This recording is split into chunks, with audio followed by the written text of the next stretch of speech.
میرا ناول سننے والوں کو میں اپنے چینل میں خوش آمدید کہتی ہوں۔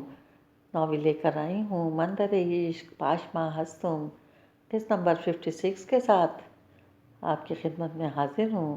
اگر آپ نے ابھی تک ہمارا چینل سبسکرائب نہیں کیا تو ہمارے چینل کو سبسکرائب کریں اور بیل آئیکن کو پریس کرنا مت بھولیے گا۔ شکریہ۔ وہ اپنی سالگرہ منانا چاہتی تھی لیکن پتہ چلا اسامہ صاحب گھر سے غائب ہیں۔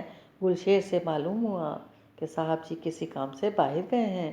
صبح کو نہ جانے کیوں لگا وہ جیسے رات کو آئے گا، جیسے وہ اس کی سالگرہ نہیں منانا چاہتا، مگر وہ منائے گی کیونکہ وہ ہر چیز سے زیادہ اپنے آپ کو چاہتی تھی۔ کیا ہوا اگر کوئی نہیں؟ وہ تو گھر میں گلشیر بھی ہے اور غزل بھی۔ گزشتہ دنوں سے غزل سے اس کی بات چیت ہونے لگی تھی۔ غزل کو صبح بہت اچھی لگی تھی۔ اس نے انوکھی چل بلی سے چھوٹی مالکن دیکھی جو واقعی بہت منفرد تھی۔ اس کا درد جو اس سلیم سے ملتا تھا وہ صبح کے سنگ کم ہوتا جا رہا تھا۔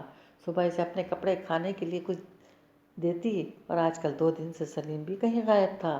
جو بھی تھا یہ دن غزل کے لیے اچھے چل رہے تھے مگر یہ بس کچھ ہی دن تھے۔ صبح غزل کو اپنی پارٹی کو پلان بنانے اس کے کوارٹر میں آئی۔ جب اس کی آوازیں آئیں، یہ کس نے دیا تو بتا، مجھے میری غیر موجودگی میں تیرا عاشق آیا تھا، بولتی کیوں نہیں ہے؟ چھوڑیں وہ بی بی۔ صبح سے ہلکے سے کھلے دروازے میں دیکھا وہ اس کو بہت زیادہ مار رہا تھا۔ 1 منٹ کے لیے تو صبح بھی کانپ اٹھی۔ اس کا چہرہ لٹھے کی مانند سفید ہو گیا۔ وہ اسے مارتا تھا تبھی وہ سلیم کے نام سے ڈرتی تھی، تبھی اس کے چہرے پہ چوٹوں کے نشان تھے۔ وہ اندر جانا چاہتی مگر جانوروں کی طرح غزل کو پیٹتا ہوا دیکھ کر خود بھی گھبرا گئی۔ جلدی سے بھاگ کر وہ باہر تیزی سے گلشیر کو بلانے لگی۔ بولتے کیوں نہیں ہو؟ میرے قانون سے ہٹ کر تم نے کام کیا، ظلم کی بنیاد گھر میں ڈالی، بچی کی زندگی عذاب میں ڈال کر کہتے ہو معاف کر دیں، اور جب شرمندہ ہو تو میں نے کہا ہے اس پر بولتی کیوں بند ہو گئی؟ بولو نا خان، اگر انہوں نے ہمارا دل انجانے میں دکھایا تھا تو تم نے تو ان کی دنیا ہی الٹ دی۔ کیا فرق رہ گیا تم پھر ہم میں اور ان میں؟ بلکہ تمہاری سرکت سے ان کا پلڑا بھاری ہو گیا۔ اب خاموش کیوں ہو؟ ایک پوتے کی خاطر تم نے دوسرے پوتے کا دل دکھا دیا، اور یہ تیسرا بھی مجھے کچھ مشکوک لگ رہا ہے۔ کہیں تم نے اس کا بھی دل نہیں دکھایا؟ وہ کہتے جیسے رک گئی تھیں۔ جب کسی کی آواز پر وہ بے اختیار مڑی تو حیرت کے سائے ان کے چہرے پر پھیلے۔ یہ کیا بولیں گے خانم؟ میں بتاتا ہوں ہر ایک چیز۔ اصل میں ان کے عمل کی اتنی لمبی فہرست ہے، ان کو سمجھ نہیں آ رہی کہ کہاں سے شروع کروں۔ میں ان کی مدد کرتا ہوں، کیوں آغا جان؟ صلاح الدین کی مضبوط اور پتریلی آواز پہ آغا جان جیسے ساکت ہو گئے۔ انہوں نے گردن موڑ کر دیکھا تو سمنن کے ساتھ کھڑا تھا۔ انہیں اجنبی اور شدید نفرت سے دیکھ رہا تھا، اور ان کے لیے بہت عجیب بات تھی کیونکہ وہ دین میں سب کچھ دیکھ سکتے تھے مگر نفرت کی امید نہیں تھی انہیں۔ دین تم آ گئے؟ خانم کا چہرہ کھل اٹھا۔ وہ تیزی سے اٹھیں، ان کی نظر سمرن پہ پڑی تھی۔ وہ چلتے ہوئے ان کے پاس آنے لگی اور آغا جان کو لگا وہ وہیں بے ہوش ہو کر گر جائیں گے۔ یہ کب آیا اور اندر داخل کیسے ہوا؟ آخر یہ سب ہوا کیسے؟ انہوں نے تو سختی سے روکا تھا۔ بلال بھی چلتا ہوا دین اور سمرن کے پیچھے آیا کیونکہ اندر لانے والا بھی وہی تھا۔ گلشیر، گلشیر! وہ چیخ کر اس کا نام لیتے ہوئے تیزی سے اندر آئی۔ گلشیر جو بریانی کے لیے پیاز کاٹ رہا تھا ایک دم اچھلا۔ کیا ہوا بی بی؟ وہ تیزی سے مڑ کر اسے دیکھتے ہوئے بولا جو پھولی ہوئی سانسوں سمیت کچھ کہنے کی کوشش کر رہی تھی۔ وہ اس سے بولا نہیں گیا۔ وہ زندگی میں کبھی اتنی وحشت زدہ نہیں ہوئی تھی جتنی ابھی اسی وقت ہو گئی تھی۔ بی بی سب ٹھیک ہے نا؟ وہ پریشانی سے اس کے پاس آیا۔ وہ اسے مار رہا تھا۔ انگلی سے پیچھے کی طرف اشارہ کرتے ہوئے وہ مشکل بولی، گلشیر آپ اسے بچائیں، آپ جائیں اور بچائیں، وہ غزل کو مار رہا ہے۔ گلشیر کو اس کی بات پہ جھٹکا لگا، پھر اپنی حیرت پر قابو پاتا ہوا بولا، اے بی بی کیوں مار رہا؟ کیا بات ہوئی؟ آپ چلیں۔ وہ اسے گھسیٹ کر لے گئی۔ وہ بھی اس کی تاکید میں تیزی سے چل پڑا۔ وہ اس طرح بڑھے جہاں وہ اب اسے مارنا چھوڑ کر گالیاں بکنا شروع ہو گیا۔ وہ دونوں اندر آئے تو گردن موڑتے اس کی زبان فراٹے سے چلتی بے اختیار رکی۔ نور نے غزل کی حالت دیکھی تو اس کا دل گرنے لگا۔ جو بھی تھی تو وہ ایک 13 سال کی لڑکی، گھبرا کیسے نہ جاتی۔ یہ کیا کیا تم نے؟ گلشیر تیزی سے بولتے ہوئے اس کا گریبان پکڑنے لگا اور نور صبح بھاگ کر جلدی سے غزل کے زخمی وجود کے قریب آئی اور اسے اٹھایا جو اب تقریباً بے ہوش ہو گئی تھی۔ غزل اٹھو، غزل اٹھو، اور وہ دونوں لڑنے شروع ہو گئے۔ میری مرضی، تم کون ہوتے ہو اس کے عاشق؟ گلشیر نے اسے ایک تھپڑ لگا دیا جس سے وہ ببر اٹھا اور اس کو مارنا شروع ہو گیا۔ گلشیر، اسے اٹھائیں، یہ اٹھ نہیں رہی۔ غزل اٹھو، وہ اس کا چہرہ تھپ تھپا رہی تھی۔ ڈر کے مارے اسے سمجھ نہیں آ رہا تھا کہ کیا کرے۔ بکواس کرتا ہے ہم پر، جو الزام لگائے گا ہم اس کو چیر دے گا۔ گلشیر تو جیسے پاگل ہو گیا۔ وہ اٹھ کر جا کر گلشیر کو کھینچ کر لڑائی سے روکنے لگی۔ اسی چکر میں سلیم نے جیب سے چھری نکالی۔ گلشیر، ہاسپٹل چلو، گلشیر اسے چھوڑو۔ وہ تو جیسے ہلکان ہو گئی تھی، مگر وہ دونوں رکنے کا نام نہیں لے رہے تھے۔ اب کیا کرے وہ؟ پھر اس نے مڑ کر غزل کو دیکھا، پھر سے اسامہ کدھر چلا گیا؟ وہ ہوتا تو 1 منٹ میں سب کو ٹھیک کر دیتا۔ گلشیر، میں اسامہ کو بلا دوں گی، تم چھوڑو اسے۔ وہ ایک بار پھر اس کی طرف بڑھی اور نوری نے جیسے گلشیر کو کھینچا۔ اسی لڑائی میں نہ جانے کیسے چھری نوری کے بازو کو چیر کے رکھ چکی تھی۔ اس کی دل خراش چیخ کمرے میں گونجی۔ سلیم ٹھہر گیا۔ گلشیر بھی اسے چھوڑ کر موڑا۔ بیوی، وہ اپنے درد کو قابو نہیں کر سکی۔ اتنی تکلیف اس کو زور زور سے چیخنے پر مجبور کر گئی تھی۔ گلشیر اس کی طرف بڑھا اور صبح گر کر اپنے بازو کو تھامے جیسے پاگل ہو گئی۔ اپنے چھوٹے داس بازو کو دیکھا جہاں سے خون تیزی سے نکلنے لگا۔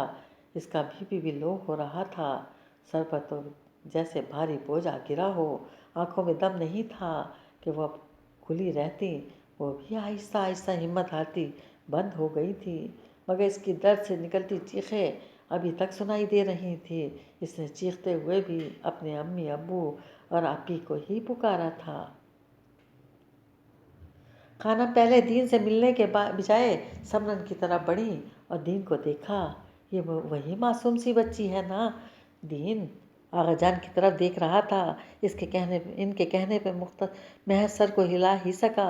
تبھی وہ بے حد اپنائیت اور محبت سے سمرن سے ملی۔ سمرن حیران ہو گئی ان کی اتنی اپنائیت سے، مگر مورے بھی تو اچھی تھی، تو یہ کیوں نہیں ہو سکتی؟ وہ ان سے مل کر اس کا گال تھپکانے لگی اور پھر اس کی حالت دیکھ کر جو کافی بہتر لگ رہی تھی، خوش ہو کر دین کو دیکھ کر بولی، مجھے تم پر فخر ہے دین۔ وہ اب اس کا بازو تھپکانے لگی۔ چندہ، مجھے معاف کر دو، میرے خاندان کی وجہ سے تمہیں اتنی تکلیف اٹھانی پڑی۔ ان کی طرف سے میں تم سے معافی مانگتی ہوں۔ خانم نے شرمندگی سے سمرن کی طرف کے سامنے کہتے ہوئے ہاتھ جوڑ لیے تھے۔ سمرن بہت چکر رہ گئی اور پھر اس نے ایک دم سے ان کے جڑے ہوئے ہاتھوں کو اپنے ہاتھ میں لیا۔ یہ آپ کیا کر رہی ہیں؟ آپ بڑی ہیں مجھ سے، اس طرح مجھے شرمندہ نہ کریں، آپ کا تو قصور بھی نہیں تھا۔ وہ دھیمے لہجے میں کہتی ہوئی خانم کو بہت اچھی لگی تھی۔ مادر بزرگ، معافی سے کیا کام چلے گا؟ اگر انہوں نے سمرن کو چھوڑا ہوتا تو تب معافی قبول کی جاتی، مگر نہیں، اب معافی کی کوئی گنجائش نہیں ہے۔ دین کے عجیب سے لہجے میں کہی گئی بات نے ردا خانم کو ٹھٹکنے پر مجبور کر دیا۔ کیوں؟ کیا ہوا؟ آپ کے بھائی نے نہیں بتایا آپ کو؟ اپنے بہت سے کارناموں میں سے انہوں نے ایک زبردست کارنامہ انجام دیا ہے۔ وہ حقارت سے پہلے آغا جان کو اور پھر خانم کی طرف گردن موڑتے ہوئے بولا۔ سمرن نے اس کا بازو تھاما۔ بے شک وہ غلط تھے، مگر دین کا اس طرح کا انداز بڑوں کے سامنے سے اچھا نہیں لگا تھا۔ دین، یہ تم کس طرح بات کر رہے ہو؟ جو بھی ہے یہ مت بھولو، تمہارے دادا ہیں، ان کی عزت کرنا تم پر فرض ہے۔ وہ ناگواری سے بولی۔ انسان اپنی عزت خود کرواتا ہے مادر بزرگ، تبھی لوگ ان کی عزت کرتے ہیں۔ انہوں نے ایسا کیا کیا جو میں ان کی عزت کروں؟ وہ ان کی ناگوار خاطر میں لائے بغیر اپنی ہی کہے جا رہا تھا۔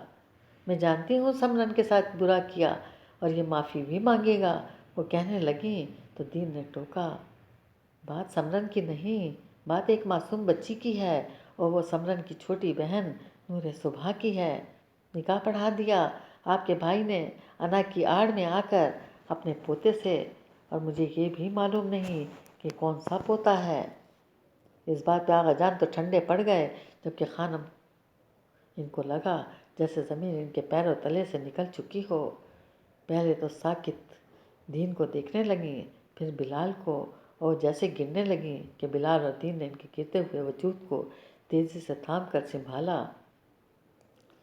خانم، دین پریشان ہو گیا، اس کو ایسے نہیں بتانا چاہیے تھا۔ سمرن بھی ایک دم سے پریشان ہو گئی اور ان کی طرف بڑھی۔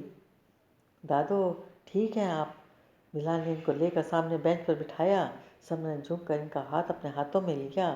آپ ٹھیک تو ہیں؟ وہ ان کا ہاتھ رگڑ رہی تھی جو ٹھنڈے پڑ چکے تھے، اور وہ بالکل چپ تھیں۔ ان کے پاس کہنے کے لیے رہ کیا گیا تھا؟ اسامہ نے شادی کی ہے، 13 سال کی بچی۔ یا خدا، یہ کون سی آزمائش میں ڈالا میرے بچے کو۔ مجھے وہ مرد سخت برے لگتے ہیں۔ انہیں پرانی بات یاد آ گئی، جب اسامہ اپنے ماں باپ کی موت کے بعد حویلی آ گیا تھا۔ وہ بہت سارا وقت کمرے میں بتایا کرتا تھا۔ خانم بار بار اس کو باہر آنے کا کہتی، مگر وہ آنے سے انکاری ہو جاتا۔ وہ شروع میں اس کو اس کے حال پر چھوڑ چکی تھی تاکہ وہ خود کو سنبھال لے، اور واقعی ایسا ہوا تھا، مگر کچھ تھا جو اس کی آنکھوں کی کرب نہ مٹا سکا۔ ایک دن وہ اس کے کمرے میں آئیں تو وہ وہاں موجود نہیں تھا۔ اسے آوازیں دیتی، وہ کمرے کے اندر آئیں، دیکھا تو اسامہ کا جنرل کھلا ہوا تھا، اس میں کچھ بنا ہوا تھا، اور اس کے نیچے چھوٹی سی رائٹنگ میں کچھ لکھا تھا۔ خانم پڑھی لکھی تھی، اس لیے ان کو اس میں انگریزی میں لکھے لفظ بخوبی سمجھ آ گئے، اور وہ ساکت ہو گئیں۔ اسامہ کی سوچ نے انہیں چھوٹی بچی کی حالت پر ترس آیا، اس لیے اس کے بعد سے وہ سب سے زیادہ اس پر توجہ دینے لگیں، اسے چاہنے لگیں، اور دین کی مہرے کے ذریعے اس کا ماضی بھلانے کی کوشش کی، مگر ماضی تو اس کے اندر بس چکا تھا، اور اس کو نکالنا ویسا تھا جیسے جسم سے روح نکالنا، اور جس چیز سے وہ شدید نفرت کرتا تھا وہی کام کر چکا۔ نہیں، اسے مجبور کیا ہوگا، اور جس نے کیا وہ اس کا حشر کر دیں گی۔ دین، جس پوتے کی تم بات کر رہے ہو وہ سام علی خان ہے، ہمارا سامی۔ اور وہ جب بولی تو ان کا لہجہ بالکل سپاٹ تھا، اور سب حیرت کے سوا اور کیا کر سکتے تھے، لیکن دین کو تو جیسے شوق لگا تھا۔ اسامہ آخر وہ ایسا کیسے کر سکتا ہے؟ ارد گرد تو جیسے سکوت ہی پھیل چکا تھا۔